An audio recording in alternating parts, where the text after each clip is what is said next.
Greetings everyone, welcome back to Blade Bias. I want to continue my little mini-series. I mean, I hesitate to call it a mini-series, but for the purpose of this video, let's just go with it. Of giving you guys some tips that may or may not seem obvious that have helped me along my journey in trying to get better at flipping, especially in the past 2 or 3 months. And today, I want to give you my kind of cheat code to consistency. Not a cheat code so much in the sense that it's going to be faster and more efficient, but something that has really helped me, and for reasons that we will get into, get consistent at tricks easier. Consistency is probably one of the most difficult and time-consuming parts of learning a Balisong trick. You know, you spend maybe the first day, let's say, if you're on average, confused about the trick, trying to just get the finger patterns down, trying to make sure that you understand what your fingers have to do.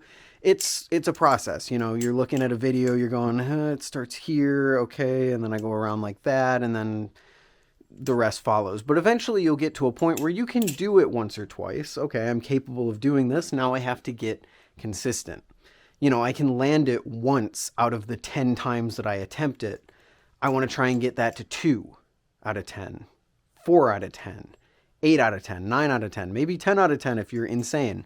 But that road usually takes the longest. Usually I'll take about a day being like, you know, however long I flip in that day. I'm not saying 24 hours to learn a trick, but about a day to learn a trick, like learn the fundamentals of it. And then it will take me 2-3 weeks, depending on how much I'm flipping each day, to get it consistent to the point where I can land it fairly quickly.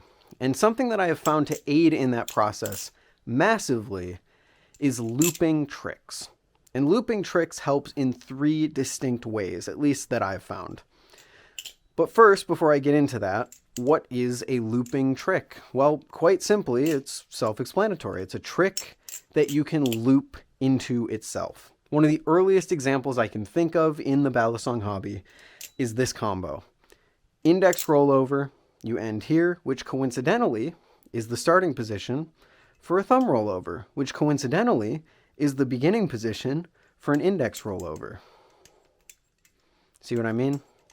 You can loop it infinitely. Now this has 3 major benefits, at least in my experience. Number 1, you are efficiently completing as many reps as possible. The consistency is built by repetition. Repetition is what builds muscle memory. Repetition is what builds your skill, your ability to do something without really thinking about it. And that is where you're going to find the most success when learning a trick, because once a trick gets into your muscle memory, you're good. You can do it with your eyes closed, man. It's why I've talked about it a lot, but that's why I do most of the same tricks in this video, because I can do most of the tricks that I do with my eyes closed without thinking about it, which means that I can focus on talking to you guys. But that's a fairly obvious one. Obviously, if you're doing loops, you're just kind of grinding the same trick over and over again, you're going to get repetition down. The second benefit is one that is a pretty modern thing, but in modern times, our attention spans are so cooked. At least I know mine is. Very, very, very, very, very cooked. And when you're learning a new trick, there can be a lot of this process. Stop me if you've heard this one before.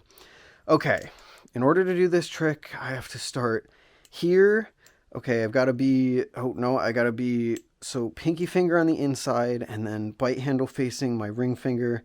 Okay, and then that's going down. So I want to swing this up into my hand like that.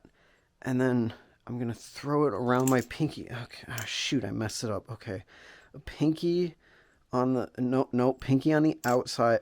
A lot of that. At least that's a lot of my experience, where you're pausing a video, you're trying to figure out exactly where the Balisong is. Okay, the bite handle's facing that way, but it's in between your fingers like this. Your wrist is pointed up, and then you have to do that every single time you mess up the trick. And it can be very annoying. For me, my attention span, that can be a big hurdle into actually practicing, because a lot of the time I'm listening to music, I'm using my wired headphones, which means my phone has to be nearby. I just get distracted, I check a notification, and then suddenly it's half an hour later and I've watched a YouTube video in the meantime. And it's like, dang, all of that just because I can't get my brain to focus on doing this over and over again. So when you loop a trick, when you find a way to loop a trick, if you can, kind of goes without saying, but you're not going to be able to apply this to every trick, because a lot of tricks you're not going to be able to find a good looping point. But it can kind of be like a hack for keeping yourself engaged, because it's so much easier to focus on flipping when you're just doing this, instead of, and then here and here and here. At least it has been for me. Your mileage on that one may vary. The final benefit that I've found has to do with fatigue. So just take this and do this one over and over again. Eventually you will get to a point where you're like, this is kind of fatiguing. Not like, it's not like I just did 100 push-ups, but your arm starts to get a little bit tired. And what I've found happens is in that moment, your brain starts to subconsciously kind of skip steps or make things efficient wherever it can. And that's where you start to mess up. So that fatigue can kind of highlight some mistake that you've been making that you're unable to hide as well because you don't have as much energy. Does that make sense? That one's kind of a stretch, but it is something that I have legitimately found happening, where even just looping a trick and getting that stamina better makes you more competent looking at the trick, I guess, because you have more stamina to continue doing it. I don't really think that means anything in the context of balisongs, because it's not like you need stamina to flip a balisong.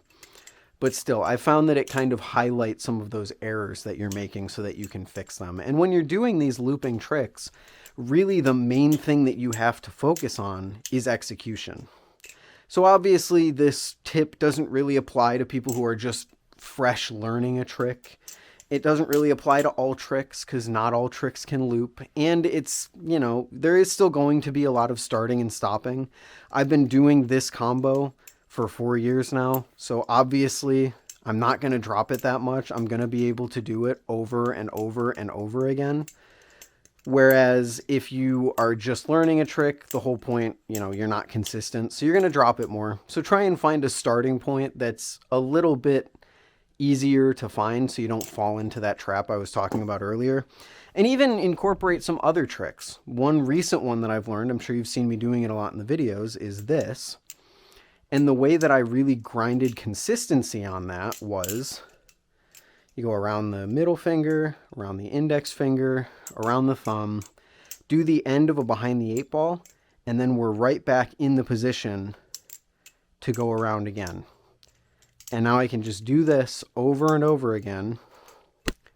And there you go, I messed up. So I'm kind of really able to focus in on, okay, what did I do wrong there? Great, let's start again. Easy starting point. Mess that up, that's okay. Great. Now I'm getting reps in. My consistency is building. And you've kind of gamified it. If you're someone who really likes market improvement, you can kind of track yourself. You can say, okay, I can do 2 loops without messing up. And then you practice it for like an hour or two and you're like, oh, I'm up to 4 now. Then you practice it for another few days and you're like, oh, I can do 10 without messing up. I've just found that to be a really good way to help build consistency and finish off the consistency of a trick. It's not really going to help you to learn tricks. It's not really going to help make it faster, but from what I've found, it makes it more engaging and makes me more likely to actually stick with learning a trick is when I can loop something with it. And don't be afraid to add tricks to it. If you want to grind the short stop, which is kind of difficult, but maybe you can add something to it and then, it ends with a short stop. Okay, now I do it again. ends with a short stop. Okay, now I do it again, and so on and so forth. So something that probably is fairly obvious. Some people have probably already figured it out, but if you haven't, hopefully it helps. Regardless, thank you all for watching, and I will see you all in the next one. Later.